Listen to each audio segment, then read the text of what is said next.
A long time ago, there once was a company called Nippon Ichi that started making video games about puzzles. Eventually, they became famous for creating maybe the best strategy JRPG franchise that speaks to your inner math autism. If you enjoy big numbers, I prefer other big things. Or sometimes also small ones. And a whole bunch of other games that just speak to me on a different level. It's not even a guilty pleasure company for me, because I don't feel any guilt when saying how much I love their games. Regardless of what they make or the quality of it, I'm there for it. We all have that one game company where we know their games will never appeal to most people, but that's what makes you love them. What happens if one of their games does try to appeal to more than just the average otaku? If I could pick one of their games that I would willingly show to my parents, it would be the Liar Princess and the Blind Prince. You're not my parents, I think, so it's not like it matters. But you could be someone's parent. I am rotting away in life while others actually have kids. Such is life. My clock for it already ran out. I only decide to get into CBT when you are really sure you don't want any. The title of the game is fairly fitting, because this princess is a liar and this prince is blind. They're not lying with the name of the game. Sometimes you see a title like Infinite Undiscovery and wonder, what the hell does that actually mean? Before you realize how smart it actually is. I wish I could undiscover some things, but I don't want to bash my head against the desk for that to happen. I like that word, just like how I like that jump. A fairy tale would not be a fairy tale without anything tragic happening. A big bad wolf that isn't so bad loved to sing her song on a little hill, and the prince who normally wasn't allowed to venture outside too far loved listening to it, without knowing who it belonged to, since he couldn't look up the hill. A cute voice can do many things to your brain as a guy, so I totally understand him. Now you might think, oh, even if he could climb the cliff he wouldn't be able to see who sings the song, right? No, he wasn't always blind. So he climbs the cliffs in hopes of seeing who the voice belongs to, just to be greeted to getting his eyeballs getting slashed out because the wolf panicked since she didn't want the prince to know it's a big wolf. Normally wolves here eat humans, so he would have run away maybe and never came back, the only person who ever truly loved listening to a song.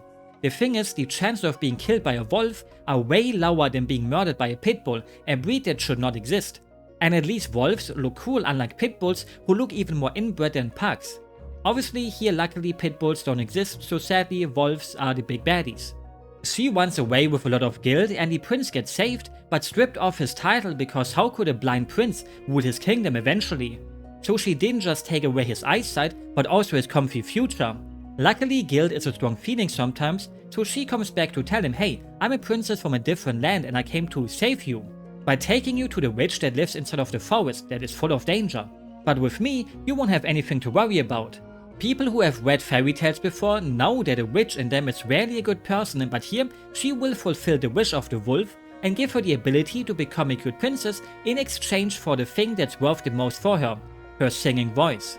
She may never sing for the prince again, but that's worth it for her. Now she can go back and save the prince.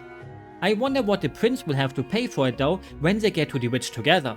Also, whenever I see a witch with a head, I have to rate her just for the head alone, and this one gets a solid 9 out of 10, because I love the little burning soul thingy and the crooked part of it that leads to it.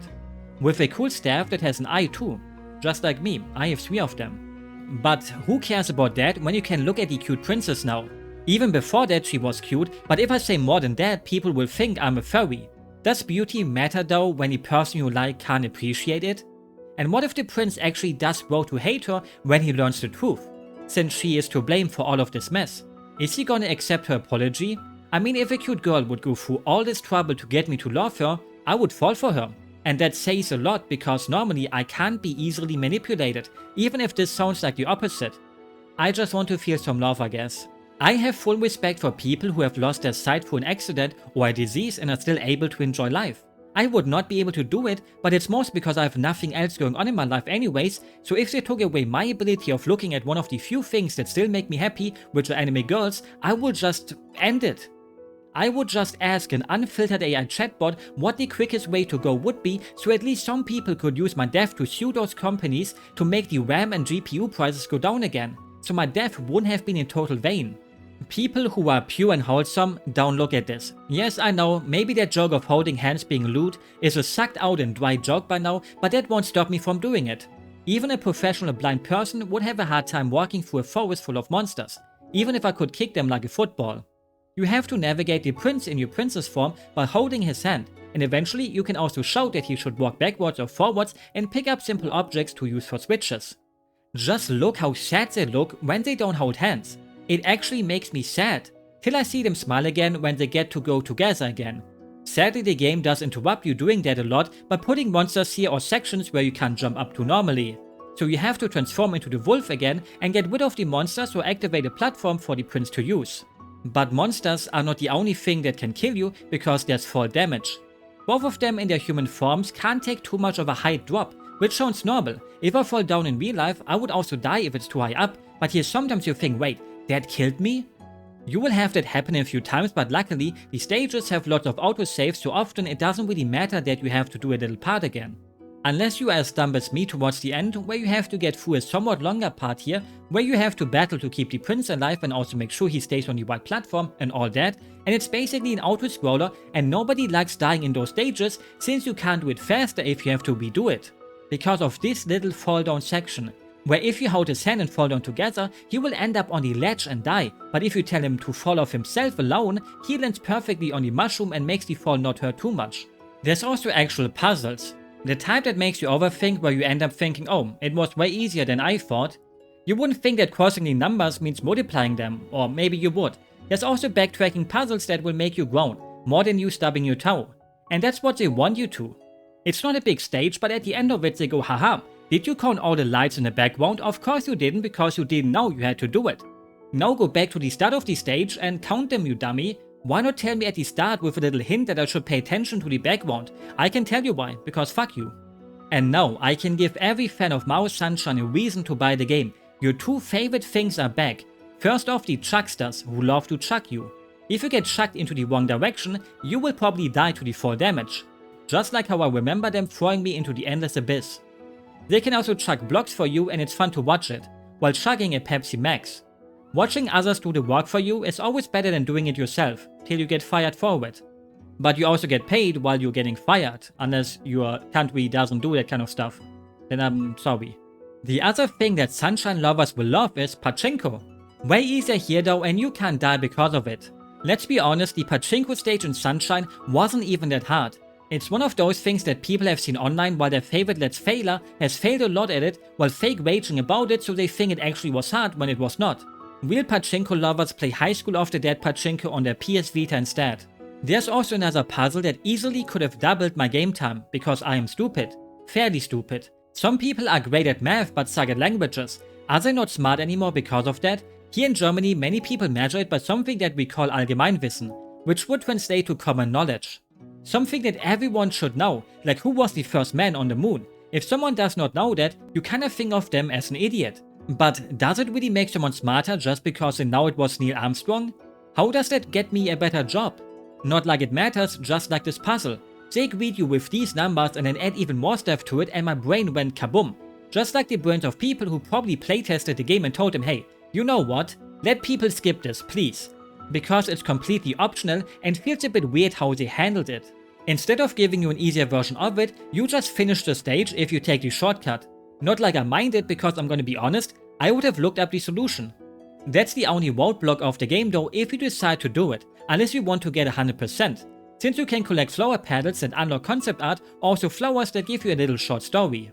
Some of them can be found easily, but many of them are off the beaten path and you have to explore a bit and use your brain.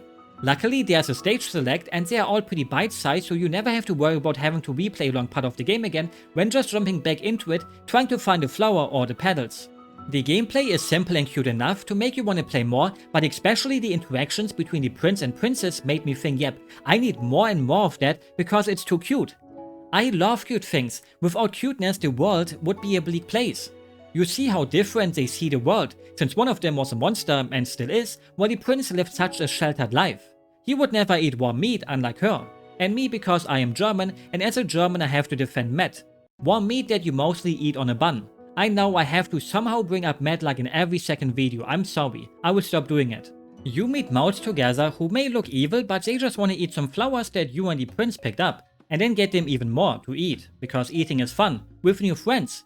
A whole goat family that you can save from starving, who teases you about wanting to eat the prince. She surely wouldn't do that, right? Unless we talk about the other kind of eating, I should be ashamed of myself.